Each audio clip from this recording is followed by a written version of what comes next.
first time I started teaching this stuff to my executives back in 2016, when we started to first get our hands around it, I think a lot of what you guys are feeling in this room, they were feeling that day. Where I even had an executive look at me and go, just tell me the one or two things I need to know to make this work, and let's move on. And the response was not what he wanted to hear. These 15 things, 16 things you're hearing about throughout the day today, these are the small buckets. These are the little things. Behind each one of these concepts, there's a series of things that builds up to that one number you're looking at, or that one program you're executing. But don't get disheartened on it. Learn what you can from this. Take these presentations away, back with you where you're going. Figure out what you do and don't know, and Google's your best friend. A lot of these concepts can be researched. The more you know, the more you're preparing your business, the more you're preparing your activities for what comes next. What I can also tell you is that if you're in this room selling a product, any product at all, preserving lands is a product from an ecosystem services perspective. Selling sugar is a product. If you're selling a product and you're not already starting to engage on this, you're behind the curve. And at one point in the near future, it'll be very difficult for you to sell your product at all without telling the buyer what you've done to address these issues. It will weed you out of business. Sustainable development principles will replace the almighty pursuit of dollar. It can't be just that anymore. If we continue that course of action, the environment suffers, and the people and the shared equity suffers, and all you are is in it for yourself. It is contrary to sustainable development principles. So if you're not already on this path, you'll push yourself out of business. That's why we're here. Now, to address a couple things that I said I would address in the questions. There was a question about why a regulated market versus a voluntary market in Belize is not being considered. And there's a very good reason for that. If you live in Belize and you're a Belizean, you should be very proud of something that I cannot claim in the US. When you produce energy here in Belize, most of the energy generation you have is already from a green source. It's from biomass, it's from hydro, it's from solar. When you're seeing a carbon influence in the electricity you buy when you turn on your light at home, generally it's because you're not making enough green energy for yourself, and you're buying it from Mexico or from others that don't produce it from green source. So a compliance market, which looks to regulate your biggest emitter, you don't have a biggest emitter. This is why alignment to the voluntary system is where your truth is. So compliance markets, not so much in Belize. Voluntary market, natural resource preservation, regenerative agriculture programming. That is absolutely your truth. So we'll talk a little bit more about that in this presentation. I'm going to give you a private industry look. Most of your speakers so far have been talking about forestry lands. Most of them have been talking about big efforts in preserved carbon lock in forest and preserved lands. I'm going to come at you from a different angle. And we'll explain that more in a minute. Before I do that, though, I want to talk a little bit about some terms that I really want you to start getting to understand. On the board to my right are three of the most important terms you'll ever hear when we talk carbon. Scope 1, Scope 2, and Scope 3. And I'm not going to go into the reading on that. You guys are going to get a copy of this presentation. I'm going to give you the very general on what each of those three means. Scope 1, when I own a business and I burn fuel, whether it be in a truck or a powerhouse, or I use air conditioning units and they emit combined fluorocarbons, which cause greenhouse gas impacts and global warming. It is on my property. It is absolutely mine. It is Scope 1. Scope 2, if I turn on my light switch and I don't have a powerhouse on my facility that's producing that electricity, and down the street, there's somebody producing it for me. When I turn on that light switch, I'm demanding electricity. Therefore, any greenhouse gas emissions that is coming from that energy generator, because I threw on that switch, is my fault. Scope 2. It's a very unique category that talks about electricity. The last category is Scope 3, and that is everything else. If you own a business and you have to buy parts, pumps and valves and screwdrivers to do repairs, it took energy to produce that thing for you. It also took energy to put it in a truck and ship it to you. That is all your demand to produce your product. That is Scope 3. Of these, usually, in most industries, Scope 1 is very small, 10 to 15%. Scope 2 is generally another 15% or so. Scope 3 is usually 80 to 90% in some cases, especially if you're a warehouse, and mostly what you're doing is storage and movement of passage of information back and forth. When you're a mill or something like that, your Scope 1 may be higher. Scope 2 is very minimal, but then all your parts and everything you need is very high. So again, Scope 3 is usually where it's at. Next slide, please. When we hear countries like Belize talk about an NDC and a commitment towards net zero by such and such a time, it is addressing all three of those scopes combined that they're trying to do. When we think about what's going on in the UN and where everybody's saying why we're trying to get where we're going, and we talked already a little bit earlier today about the increase in parts per million and how it's continuing to increase. And we talk about how more people are on the planet every single day. And our demand as we develop countries is more and more and more energy, not less. Those parts per million will keep climbing unless we do something. And on the board, it's very difficult to see, but those two little lines on the bottom, right? Those two little lines on the bottom is where we would need to be to mitigate the 2 degrees of movement or the 1.5 degrees of movement. The orange and the blue and the dark blue that are above it, in that green line area, that's our real track trajectory right now. We're not only based towards exceeding 2 degrees, we're going to do it in dramatic fashion, unless we do change. All right? And we're going to talk about how a country is doing it versus a private industry in just a moment. Next slide, please. Now, you've heard as well about a couple other terms, and this again is going to be for you to be able to kind of peruse over when you get home. We've talked about some of the carbon credit outcomes. We've talked about things like net zero. Those all base in an initiative called the Science-Based Targets Initiative. It's sponsored by the CDP. It's somebody out there starting to set methods for how we're supposed to do it, how we track it, how we do the math. So we've given you some terms and definitions and what the organization is and what the partner is for you to be able to read, to start building your knowledge. All right? But what does it all look like when you combine it all together? Next slide, please. Once we really start combining these Scope 1, Scope 2, and Scope 3 principles, and we talked to the earlier presenter that said, set a baseline, set a conservative baseline that tells where you are. If you sell a product, no matter what product it is you're selling, it is a product lifecycle analysis consideration.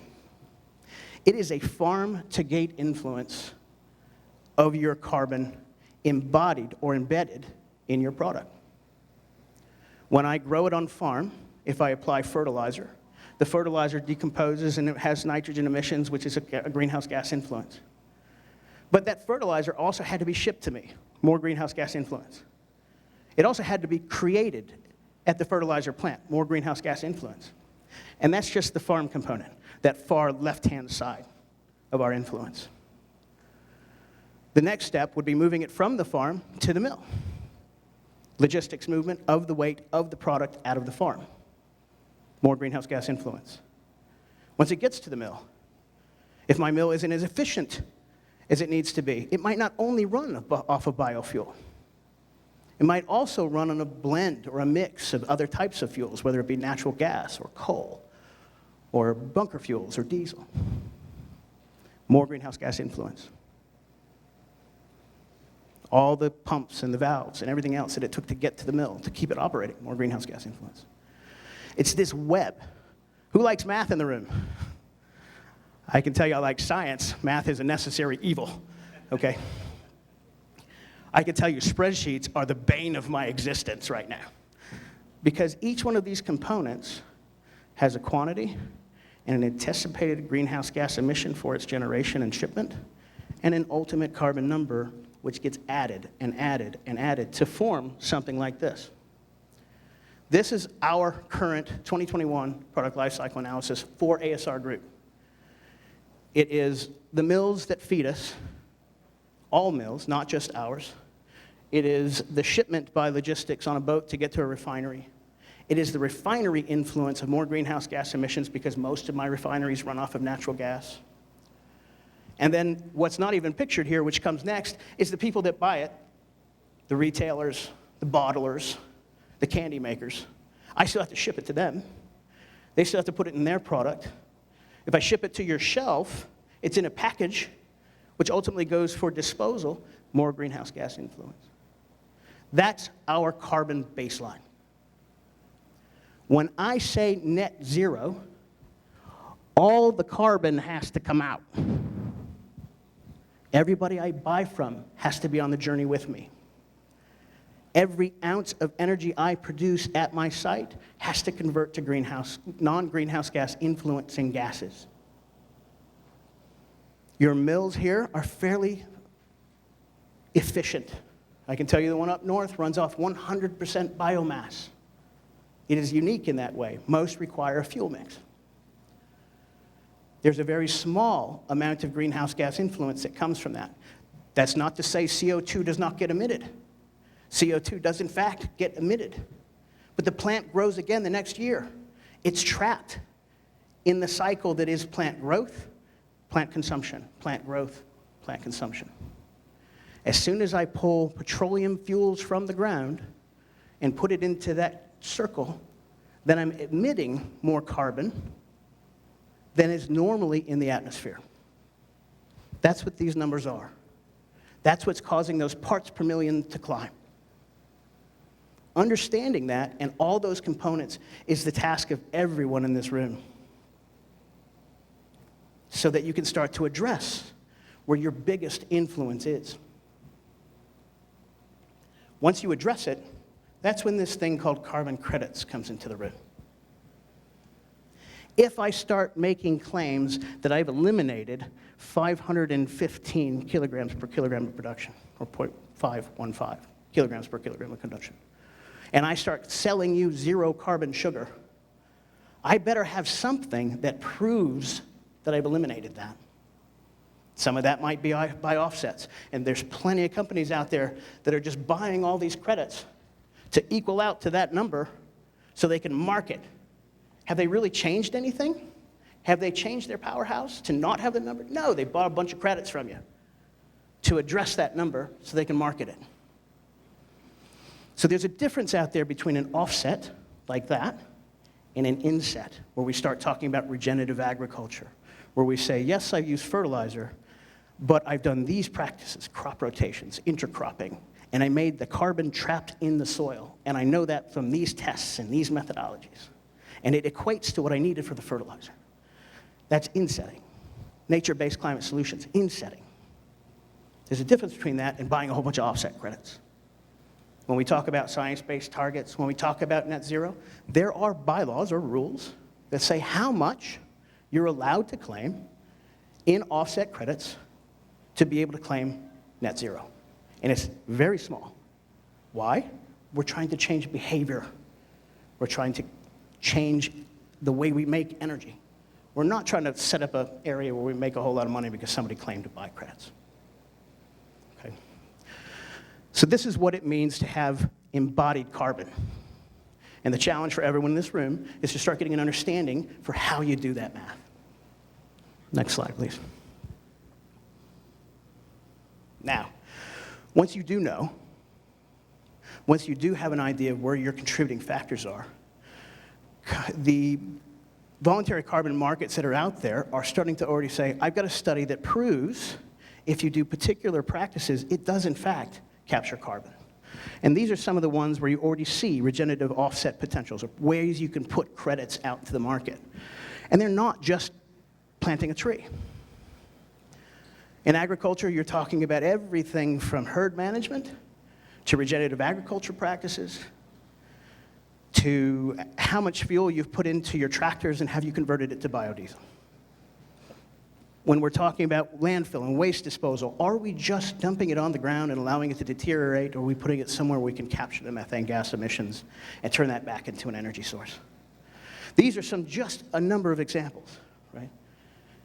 Now, you heard a little bit about the NDC, and I will caveat, as private industry, we have to know where there's conflict, where there's double count potentials. So in this bottom right-hand corner over here, when we talk about renewable energy, when I make renewable energy, I need to recognize that it's not just going to be my credit that I'm trying to get if I expand the energy generation of my mill. Belize's NDC has already said, you're going to do that. You're going to seek out increased biofuel energies. Because it's in NDC, I can't just go out there and grab the credits myself. I have to instead turn back with the government and talk about whether it fits into the unconditional or conditional boundaries and whether or not we're going to partner to then initiate those type of improvements. Now, anything that's not in the NDC, that's fair game. That's where I should already be registering credits in regenerative agriculture. That's where I should already be doing particular practices. And why? Because someone else wants to pay for those credits, not just because it makes them look good, but because it incentivizes the farmer's activity when we talk about regenerative agriculture.